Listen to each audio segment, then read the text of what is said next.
One's reality is limited by their ability to comprehend complexity. So for some, reality is like, it's this overwhelming cloud field type phenomenon. But understood a different way, then our reality is a paintbrush. Reality is a small thing that you can observe, you can turn it over.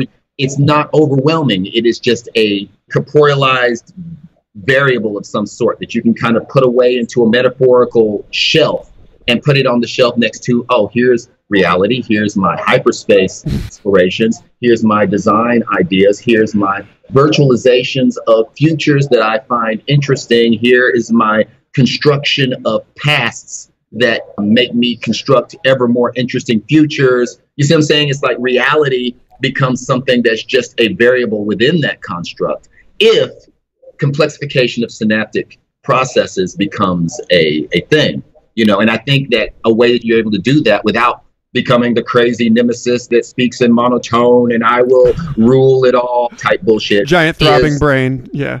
Exactly that shit, that we have this cymatic harmonic thing. Interacting with it cymatically will create much more resonant cymatic structures in the brain, kind of like a mycelial network. And from that place, the choices that we make will have the harmony of the music that we use to entrain our brains. Greetings, future fossils. This is Michael Garfield welcoming you to another episode of the podcast that explores our place in time. I was just on Weird Studies podcast yesterday, the recording anyway, of one of my favorite shows, and we were talking about how the so-called glass age of modernity, an age in which every interaction is mediated by the material agency of glass, be it through our screens, fiber optics, test tubes, silicon chips, whatever the case may be.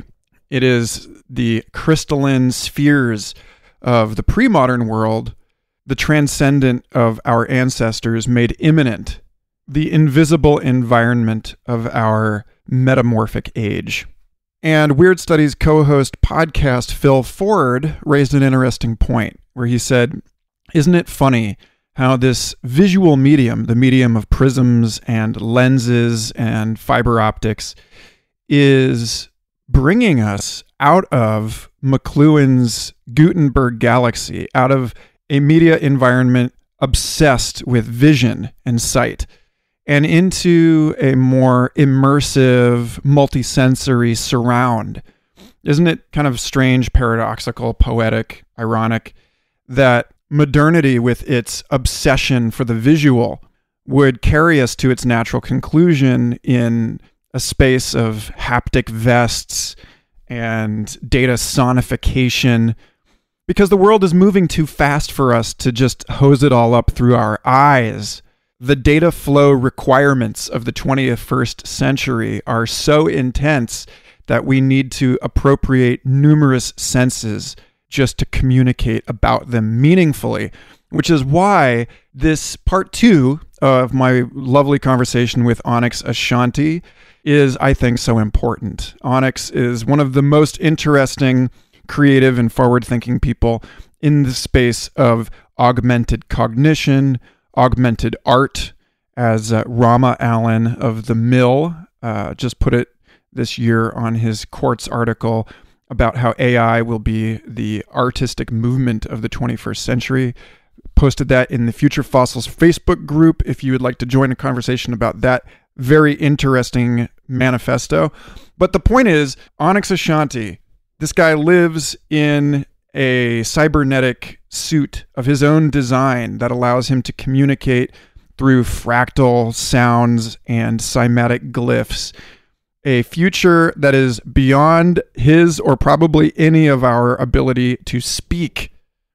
We spent most of part 1 discussing the nature of living through exponential change and the chaos and creativity that exists at the boundary between one world age and the next. But in this one, we get a little bit more into the brass tacks, or if you will, the 3D printed resin nodes or whatever of Onyx's performance modality, and how his attempts to craft a new language through what he calls sonocybernetic enhancements exemplify a kind of prophetic take on the future of human language and communication. I really enjoyed this conversation, and it has the added benefit of not having all of that crazy machine noise in the background that we did in part 1. And we'll dive into that in just a moment. But first, I want to thank the 3 new Patreon supporters that signed up this week. Cadell Last, an old friend of mine from the Google Glass beta tester days.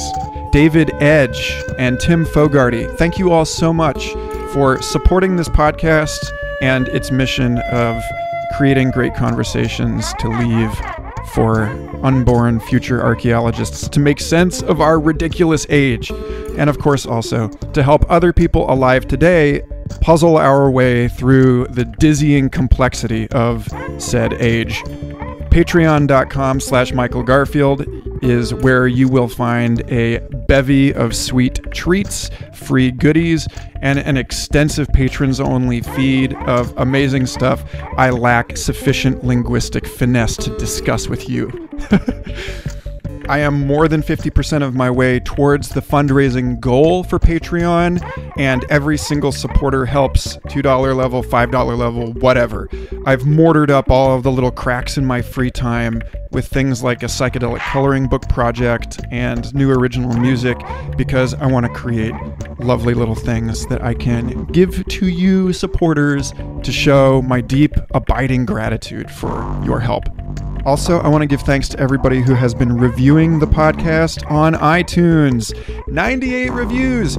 Who will be number 100? Who's going to get in there and bring us to the sweet, sweet magic number? I hope it's you. And if you just happen to be 101 or 105, why, those numbers are wonderful also, and should be just as satisfying for those of you who want to take your turn leaving waxing, florid, rhapsodic praise for this show, or at least a scathing damnation of what a time waster this has been for you. Lastly, I want to sing the special praises of transhumanity.net, this show's featured sponsor. They are an extremely deep and detailed reservoir of interesting articles and conversations, philosophy, art, culture. Turns out there's a whole lot more to being more than human than you probably think. But then again, if you are listening to this episode with Onyx Ashanti, you're probably hip to the flowing plenitude of transhumanist creative discourse. Hop on over to transhumanity.net for more of that. Also, I have 2 more slots for featured sponsors, which is a patron tier on Patreon. If you know a company or private individual who is aligned with this show, email me and let me know. futurefossilspodcast@gmail.com. Not a lot more to say leading into this one. It's a great conversation. I'm super glad you're here to listen to it. Thanks so much. Enjoy, and I'll see you next week.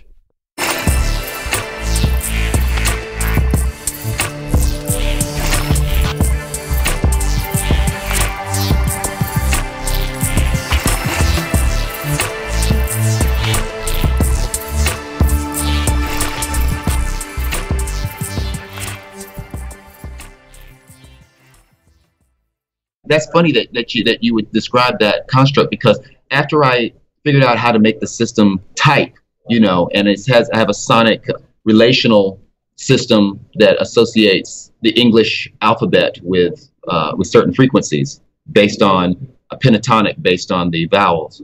And the design that I'm looking at is something like that, where the words are kind of played to you as these harmonic structures of varying types. It's like they can be one after the other in a linear fashion, which isn't really linear in a sonic sense. It's more like explosions of sound in your ears, like pew, pew, pew, pew, pew. But the idea of linear is only really kind of a designed thing. I design it to sound like it's coming to me or going across, that's design. But at a certain point, your brain, there is that sub-component of alphabet and verbal and print that would feed that process. But I think at a certain, and I'm feeling it right now, but I'll know more in about 4 or 5 months, that feeding that process that eventually you start thinking sonolinguistically rather than, so there is still linguistics at its base. There is still a kind of syntax there, but I think that's transitional. I think that once the linguistics start to take over and you start to be able to hear, like you hear boo, boo, boo, boo, boo, boo, and you hear the word because pops up in your head, and boo, boo, boo, boo, and can't pops up. It's like once you start being able to have those words pop up from hearing these sequences of sound, that then is where the interesting stuff starts coming in, because then you can detach from English, and you can go into, say, like with Arabic, they have little inflections that are drawn around the word, around the letters, which guide the mouth to form itself in a certain way. So it's very interesting to think about the types of programmatic inflections that could be put around these words to create greater and greater meaning. And that the way to quantify that meaning is that there is an integrated machine layer that allows you to print in 3D form that meaning, control robots of any form with that meaning, interact with visualizations with that meaning, write something that would be print with that meaning. I also think it's necessary. I think natural language, I don't know, I feel like natural language is going to end up being some kind of slang at some point, that it's going to be insufficient for describing or interacting with this moment or the moments that come after this. It's interesting you bring that up specifically, because I was just hanging out with a group of friends last night who were posing to this rhetorical question kind of to the group, like, do you think that speaking takes you out of presence? Because there's like, you get the activity of different brain regions and blah, blah, blah. And I've noticed typically in talking tends to override awareness unless you intentionally bring them in together. And then you remain, so it was like that polarity of like speaking versus breathing, and like some people have horrible, this is, well known that like often people with a horrible stutter can sing just fine. It's activating different modules. And so this question of like, I don't know if you like ever heard that track by Tenacious D where Jack Black's talking about how he invented inward singing, and then suddenly he's going, and he's singing on the in breath, and now I'm fucking singing. And so he's created that extra, he's communicating, but he's found the negative space and he's filled it. And then you get it. And but I think it's like hard for us to wrap our heads around, I say us, like general modern human, that we could have a language that's in the way I think you're talking about it, like fully continuous rather than discontinuous. That it's like fluid gestures without like sentence breaks in between them. I think a lot of, especially English, I think a lot of English is also a kind of control. Here's something that I found. The English alphabet is created of embedded Fibonacci relationships. Yes. After exploring this for a bit, I found that there are 5 vowels as we accept them now, sometimes Y, whatever, but 5 vowels. All 5 of those vowels are odd numbers, for instance. That's interesting. There's 5 of them, which is a Fibonacci value. Y falls on an odd number, so that kind of keeps it in the game a little bit. But here's what's interesting. Between A and E is 3 letters. Between E and I is 3 letters. Between I and O is 5. O and U is 5, and U and the end of the alphabet wrapping right back around to the A is 5 letters, right? So that would mean 3 and 5 are Fibonacci values, right? Then there are 2 3s and 3 5s is also one of these relationships, right? And then that 2 and 3 equal 5 is also very interesting in the realm of it. That there are 21 consonants in the alphabet, and 21 is also one of these Fibonacci values. So it's just that so many of these mathematically related values, it speaks to 2 things. One, that there is a whole other mathematical, linguistic thing at work, that everything that is in the alphabet probably couldn't be any other way, and that it feels to me incomplete, which would make it very easy for controlling people, because you've got 2 3s and 3 5s. So I designed one that expands that to have 5 8s.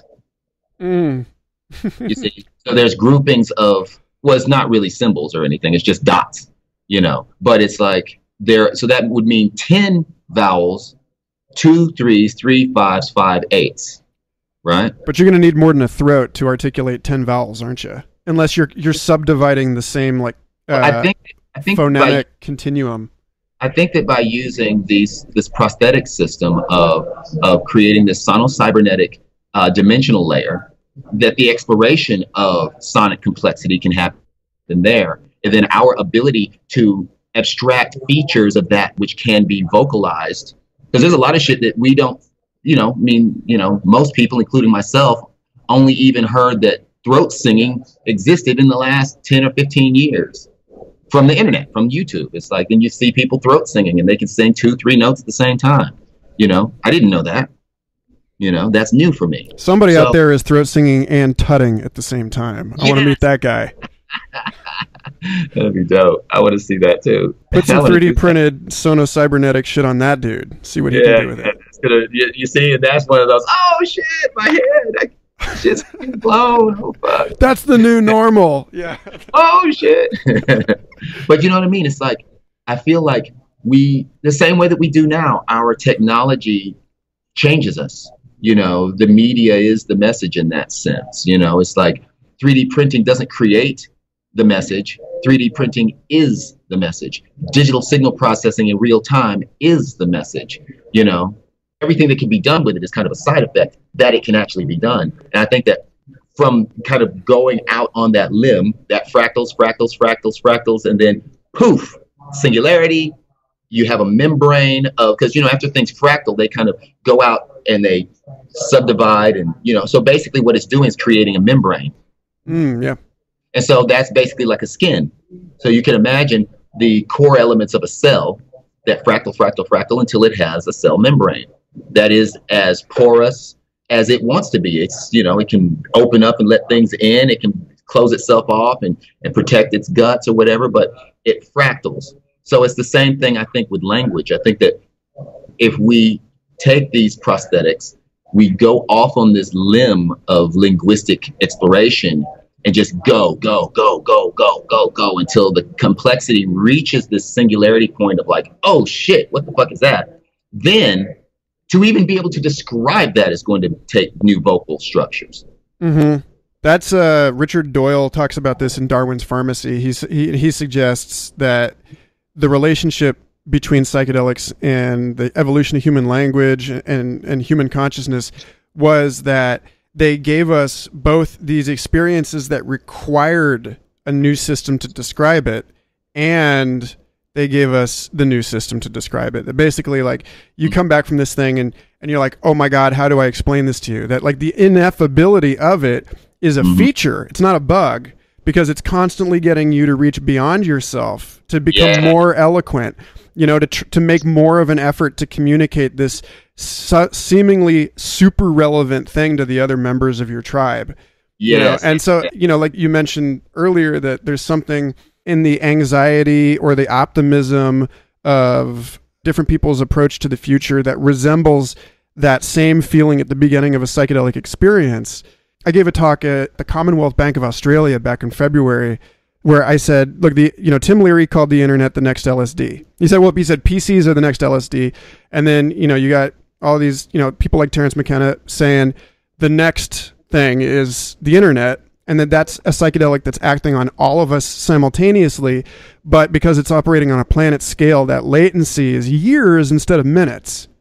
And so we're all coming on to this trip that's going to require all of these new systems in place in order to even begin to explain it. Because try explaining the internet to somebody in 1992, or like the World Wide Web as we know it today, right? You can't do it. It's like, you'd be like, well, it's sort of like, I'm having this experience like the people you read about on arrowhead.org trying to explain and they would be like, I don't know what you're talking about. Arrowhead.what? What?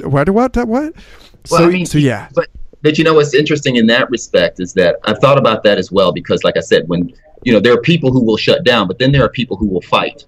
There were people who, when the newness and the inevitabilitiness of the situation really, for instance, there was a time when a black president was like something for movies. It was like, okay, Morgan Freeman or Tiny Lister, it was a part of our mediascape, oh, it would be a fine idea, maybe 100 years. Poof, here he is. Doesn't matter whether he was groomed, whether he's a Manchurian candidate, whether he's part of the Skull and Bones or any of these mythologies that we place around all these things. What matters is that there it is, right? That is no longer, all of the possibility has collapsed into this moment, right? And so by the same token, it's like now we have some TV guy who has none of the things that we had been programmed to believe are criteria for that particular office. And yet there he is. And part of him being there is a reaction to that black guy. You see?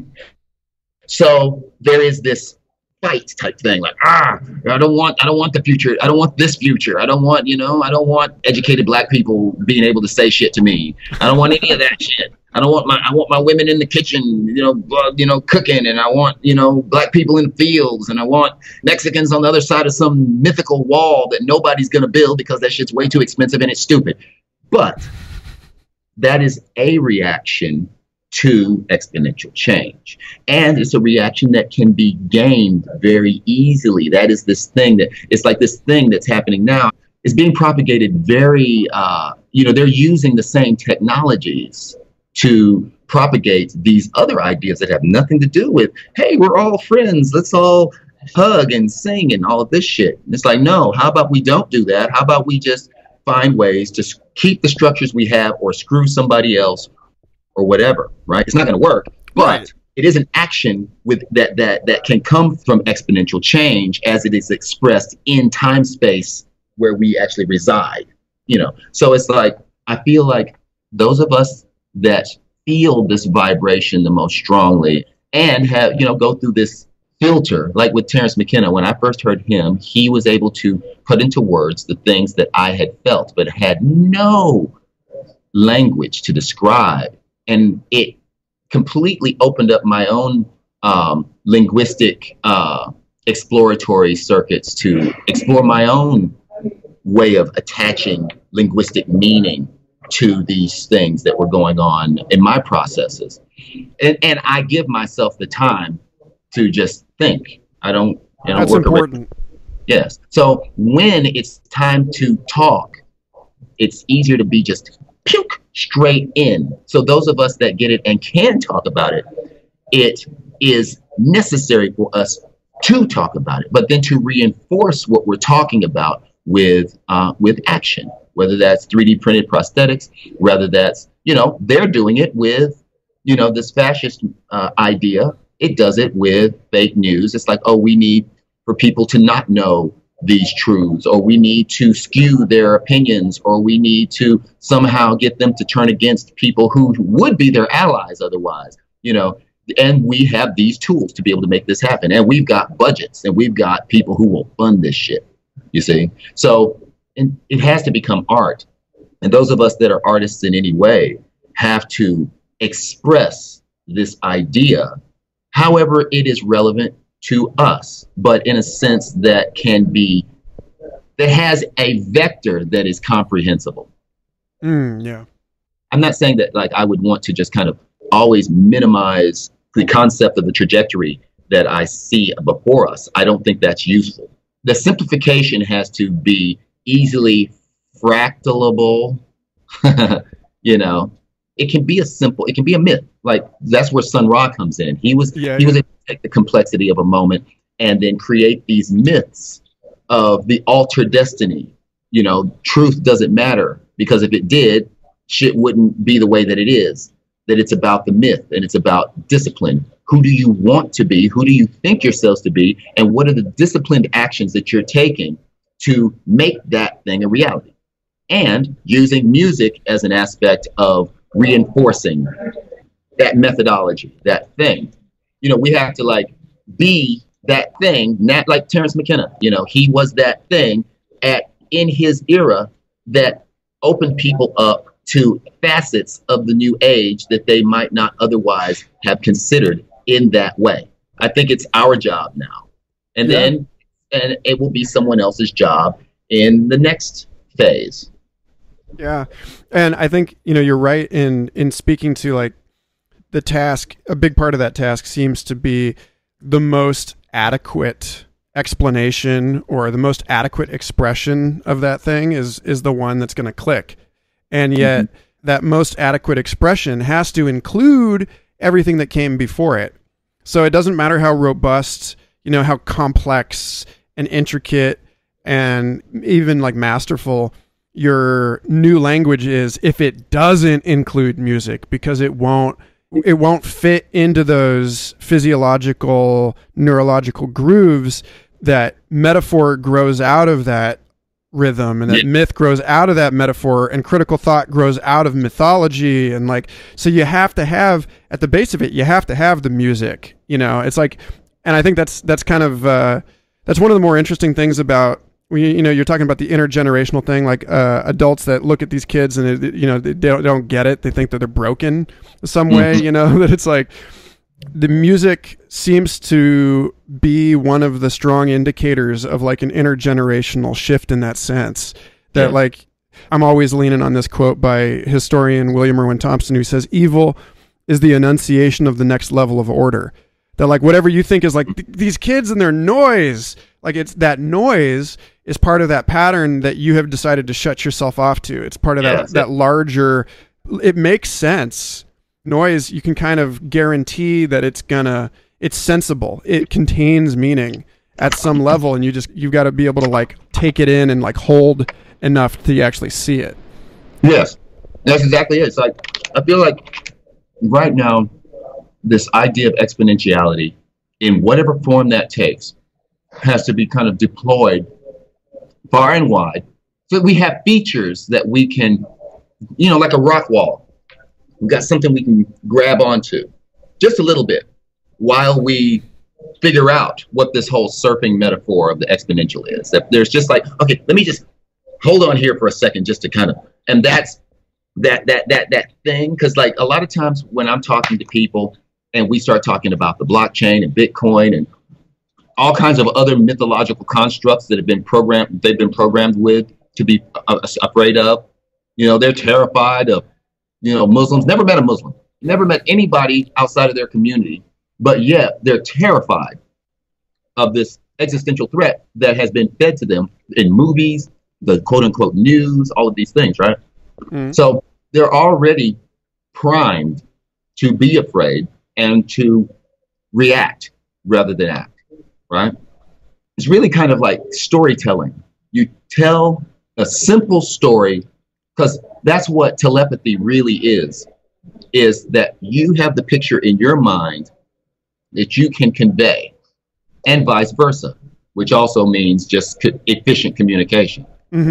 All of a sudden, it's like, I'll say to there's someone who's super afraid of the future or futures or any of that stuff, and I paint a picture that what if we have another layer where we can interact with each other in this musical sense that also has this aspect of letting us hear our own heartbeats and our own walking rhythms and our own blood flow in a beautiful sense, but also in a way that doesn't allow us to always be looking at a screen, and that we can communally come together and create things through just the movement of our bodies and our interactions with each other. And we can construct things together that could not be constructed any other way. And then keep painting this picture of this communal cyber blah, blah, but then also being able to have an artifact that I can put in their hand and say, here's the first version of that tool. All of a sudden, they are not seeing zombie apocalypse. They are not seeing antichrists. They're not seeing fascist revolutions. They're not seeing any of that shit. They're seeing, oh shit, this is something that's right here in the same time space locale as myself, as a representation of another idea. And it's like you have that times however other many people are doing the same thing their own way, That is what is necessary to, but and of course there's still going to be people who hate you for that shit and blah blah blah. That's just like I said. Yeah, that polarity is always there. It's never all good or all bad.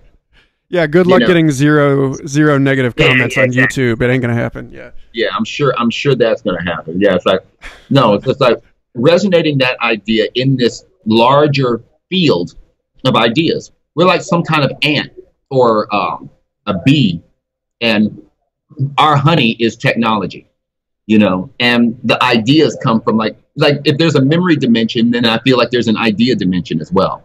And if ideas feel like they have a resonant host, then everything around that host, that individual, that entity, that group, whatever, starts to resonate because that idea has found a way to imprint itself into time space. You see? So it's all about the resonant ideas that kind of get imprinted at this time where everybody's freaking out that it's all coming to an end because they've been programmed that way from all the movies and the TV and the other shit that keeps telling them that it's all caving in. When it's actually, for some, caving in. And then there's also this other exponential thing that is going in the exact opposite direction, whatever that means. Yeah, the end of whose world? Yes. Right. Yeah, the end of what world? What are the facets of this end? What does end even mean?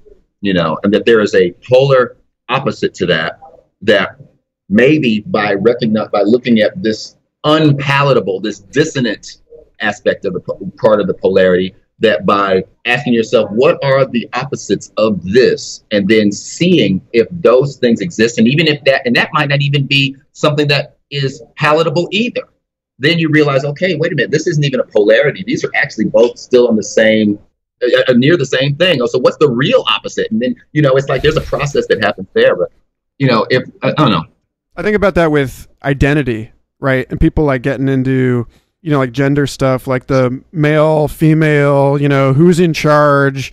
It's very clear that, it could just swing totally the other way. And then we're all sacrificing our teenagers to the great mother again. Let's, only like, and it's in a university now. You're getting graded on it. No, let's not. Like, what's the other thing? And it's funny how, you get resistance on both sides. Somebody like Jordan Peterson, I guess, as one example of this. Jordan Peterson, as a sociologist, gets shit on by like people all over the place because he's pointing out the way that all of these self-declared progressive people, the content has changed, but they're fixed. They're holding to these same sort of like, witch hunt, like identity politics, power game type shit that they're critiquing, and that just this notion of like, I think into a sufficiently freaky future, and it's like, you are gene editing yourself constantly, and all of this stuff is just going to seem so tragic. This idea of like, wait, they couldn't decide what genitals they were going to have that day, what their skin color was going to be that day. So like you get privileges or you get punishments based on this shit that you can't control. And then you're going to fight for that thing. I look in the future. I'm like, okay, when do we get to start talking about what comes after identity politics, when it's no longer about once we have exponentially burst out of identity politics?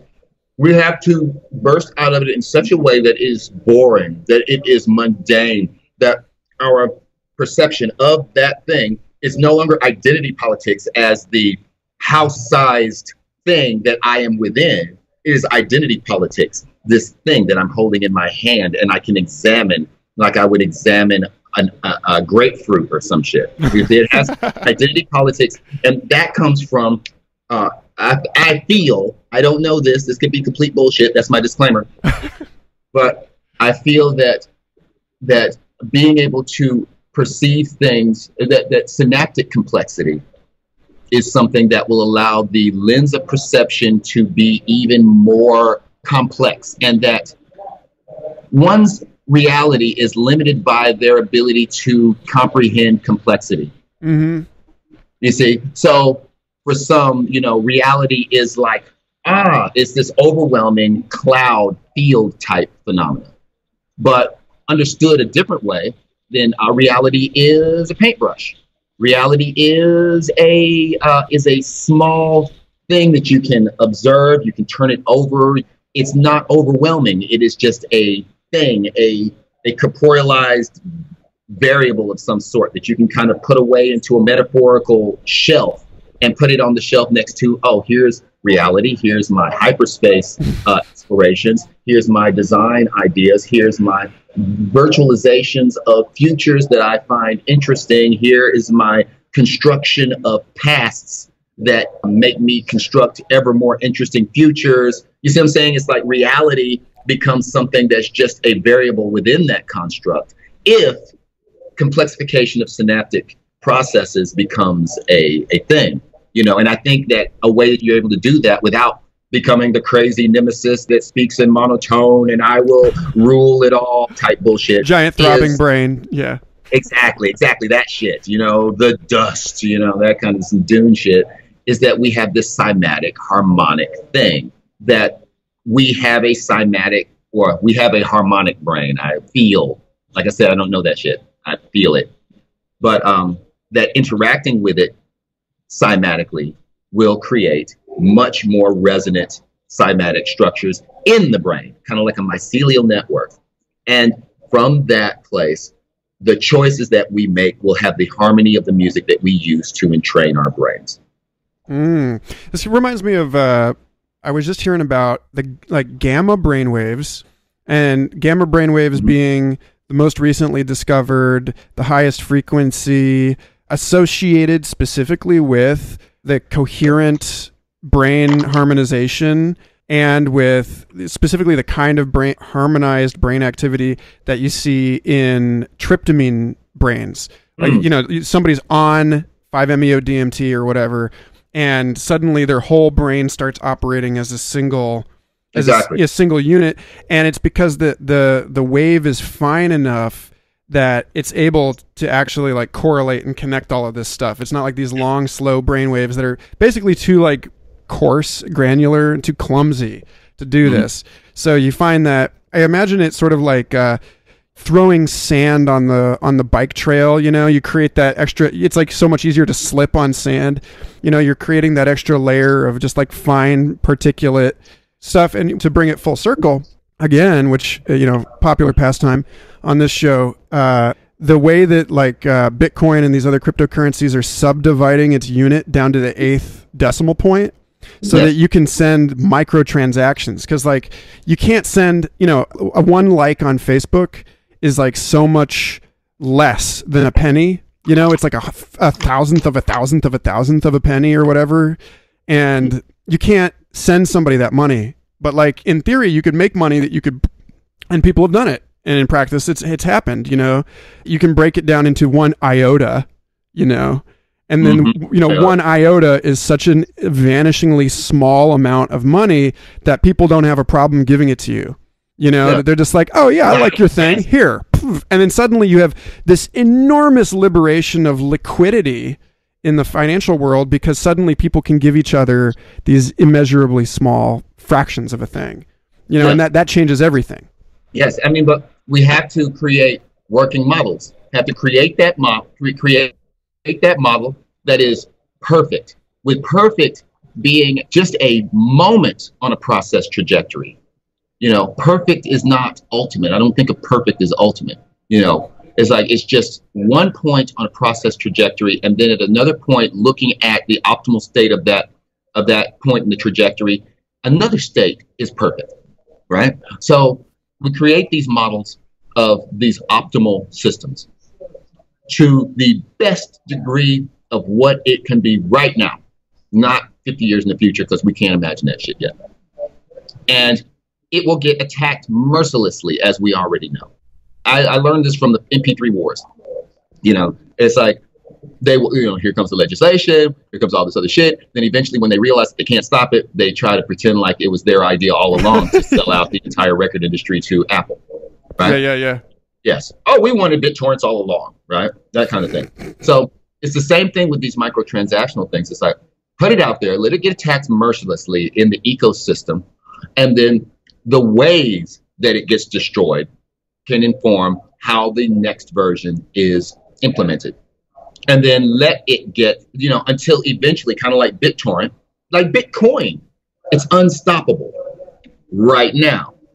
And when it is stoppable, we will have another version that is vastly less stoppable than this one. And then it will get attacked mercilessly. And then maybe someone brings the quantum chain down. And then we will create something that is quantum mechanically, something we can't even imagine at this point. So we concentrate right now on creating that model. Like, for instance, BitTorrent, I should say, BitTorrent begat Bitcoin, right? That's not a hard thing. I don't know that shit. I like to put that out there. I don't know that shit. I didn't, that's just how I feel, right? And then BitTorrent was pretty fucking unstoppable. Still is, right? And so Bitcoin was based on that unstoppability. It's not BitTorrent, but as an inspiration of how to become resilient in a network society, you can tell that it took some inspiration from the win that BitTorrent represents. Yeah, totally. You see? And it has been attacked mercilessly from the moment, well, I'd say maybe the moment it was worth $1. I'd say it's been attacked since that moment.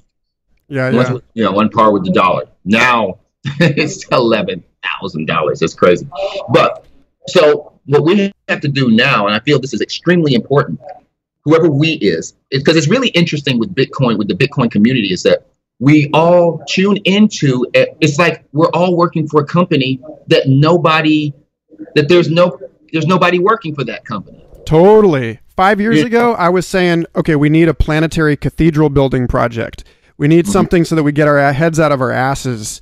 And we start, like the 5-minute Twitter time horizon.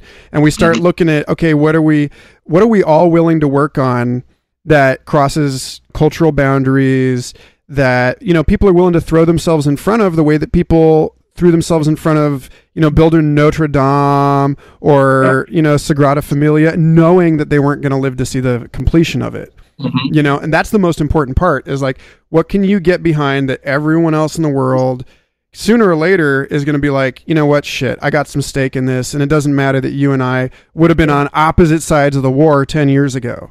It looks like this, I think. It's amazing to me because it's like, I'm sure, let's say, for instance, I don't know this either, but I'd be very sure that I have probably bought something on eBay from somebody that does not like something that I represent. Yeah.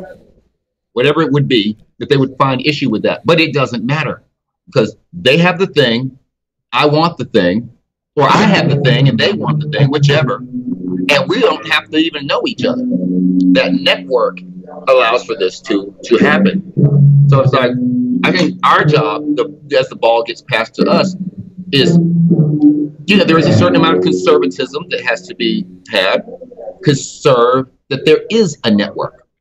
A network. It doesn't have to be this network, but, we got a taste for network society. Oh, okay, we can now from this place say, oh, I can see some of the really fucked up shit with this now that I couldn't see, say, in the 90s. And I can see some of the really amazing shit that I definitely couldn't see in the 90s, right? And so we have this amazing global network. Now we are in that space where it's like, it's not in the future, it's our present. And from this point, we can say, okay, now we need to do this with the network communally. And we have this blockchain thing to kind of protect our ability to do that. We can transact. We have our GitHub systems to be able to participate. We can evolve those.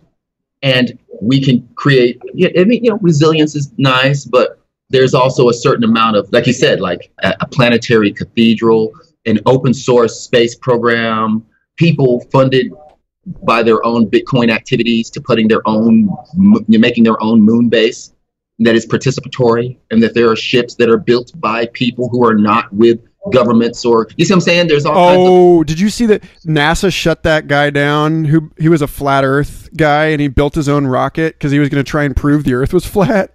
And NASA was like, no, you're not. And it's like, would you just let him do it? Just let him do it.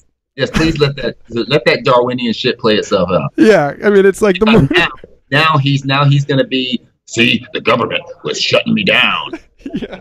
And then it completely undermines all the other more legitimate conspiracies that are happening. Absolutely. But yeah, like that whole issue of the garage aerospace firm, let it be so. Cory Doctorow's short story in the Project Hieroglyph compilation that came out is all supposed to be like inspiring visions of the future that's like within our reach. And he did this one called The Man Who Sold the Moon, which was this guy. He's like, he creates one of those wind walking sculpture. I forget the Dutch artist who puts all that shit together.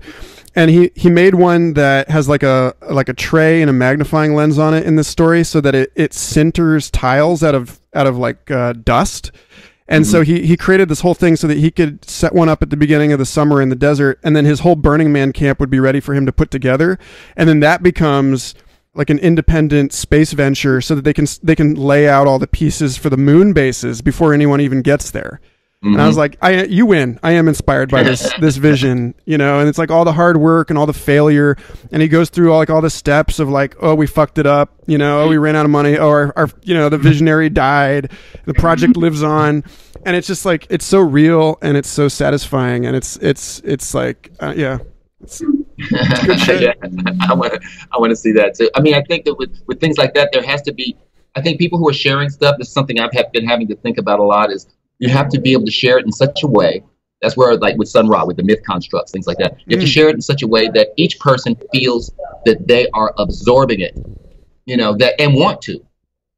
It's like, it's not enough to just kind of stick it on GitHub and hope for the best. It's like, it's got to be something that's like, oh, wow, tiles on the moon. How can I get involved? And if it's just a check, then okay, yeah, or just a donation, then yeah, that can work too. But if there's a way, well, download this and you're, at home, and you can make a mini version that you can use in your backyard.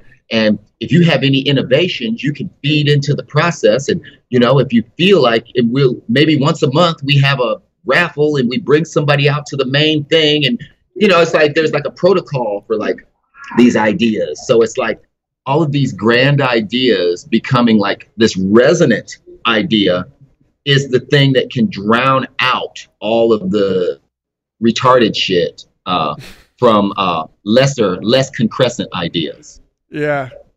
You see, loud, dumb shit, which needs no reference in the realm of news and world events right now. The realm of loud, dumb shit, it's loud, so of course you're gonna pay attention to it.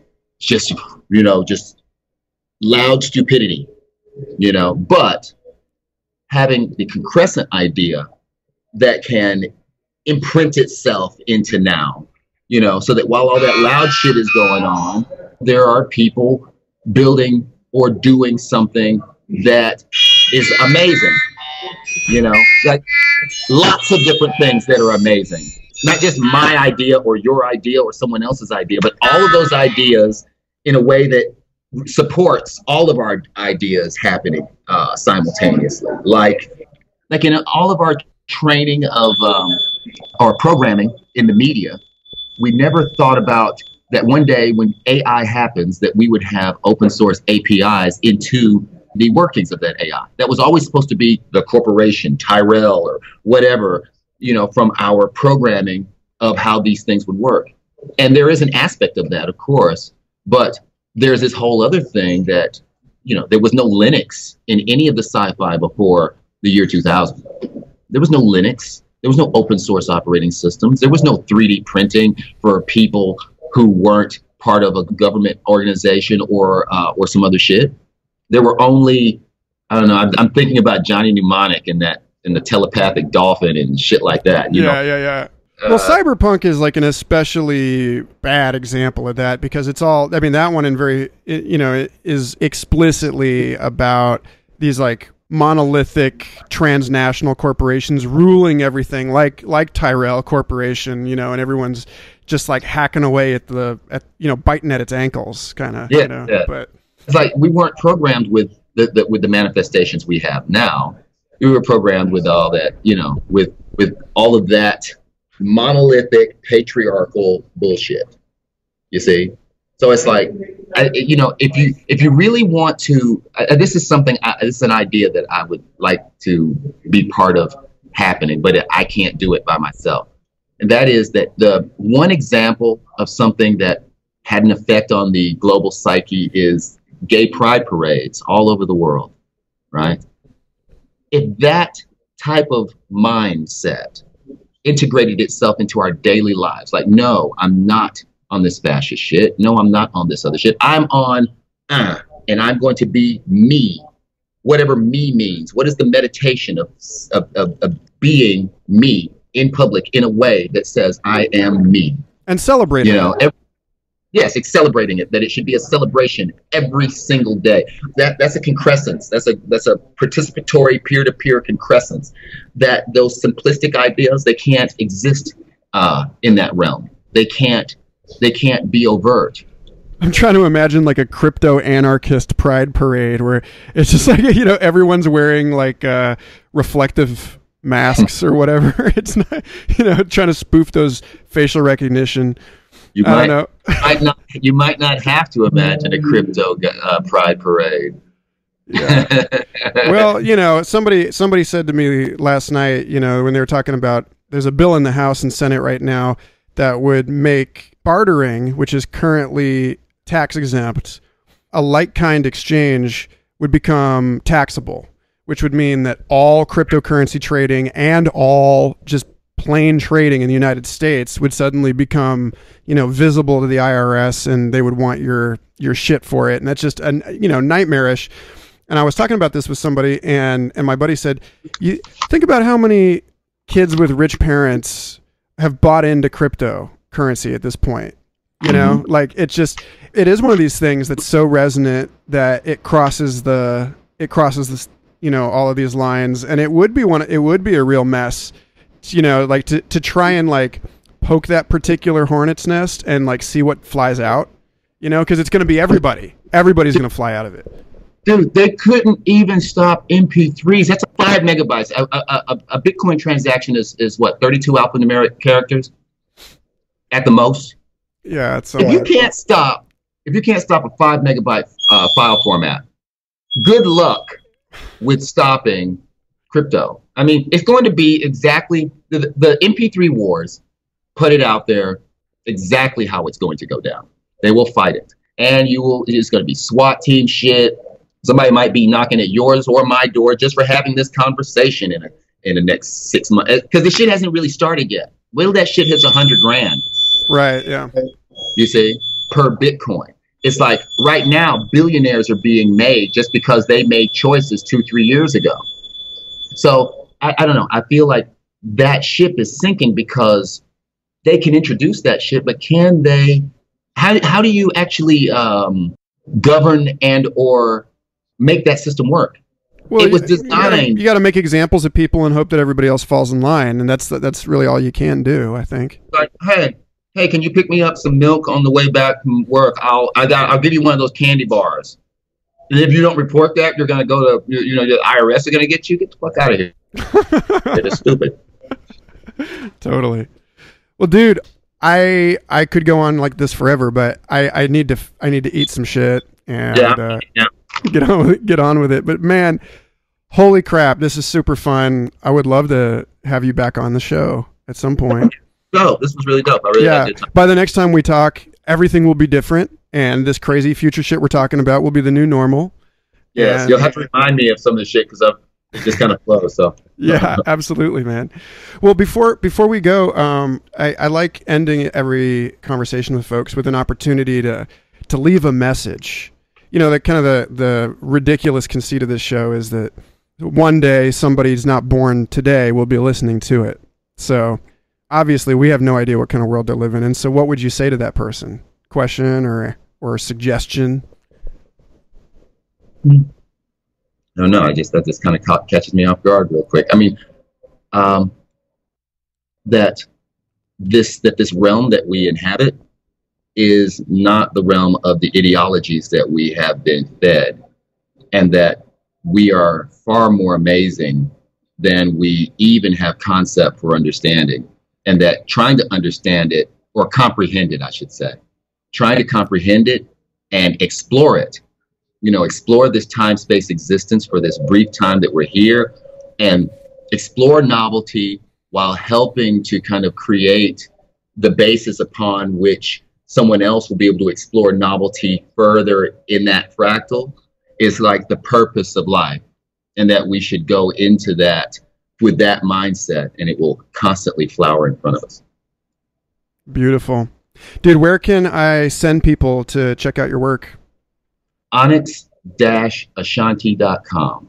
But I'm on Facebook a lot. I haven't blogged a lot in the last year because I've been just solidifying some conceptual stuff before I, all this out onto my blog. But it does have links to my Facebook, to my music. If you go to my music page, the one called Node Zero that's at the end, that's the one that's kind of a timeline listing of the mutations of the systems over the last 4 or 5 years. So you can hear how it was actually musical at one point, and now it's like some weird shit. So, and mutation of weird shit. Translinguistic. Yes, translinguistic weird shit. Awesome, dude. Thanks so much. Yeah, man. Thank you. Thanks again for listening. I hope you enjoyed that episode as much as I did. Future Fossils is part of the MindPod network, along with Third Eye Drops, the Astral Hustle, Synchronicity Podcast, and an oodle of other fascinating programs. I encourage you to go to mindpodnetwork.com and subscribe to them all. And stay tuned, because we have some awesome episodes coming up on Future Fossils. But for now, may your now be exquisite, long, and wonderful.